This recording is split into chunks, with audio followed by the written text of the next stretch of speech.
Road கடை குருமா திரும்பி உனக்கு வந்து அச்சுது பாரு கருமா.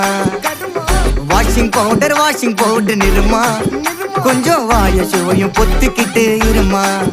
ஓ நிலைமையத்தான் நினைச்சு சிரிமா. தக்காளி பிசிக்கு தொக்கு மொக்க வாங்கிட்டடா செவுத்த போய் நக்கு. ஐபிஎல் கப்பு நான் வாங்கி தரேன் லாலிபப்பு சப்பு. நீ சோத்துல தான் போடுறியா உப்பு. அப்போ இப்படி இருந்த நீ இப்போ இப்படி ஆயிட்ட. ரொம்ப மாசு காட்டினவன் இப்போ ஃபியூஸ் போயிட்ட.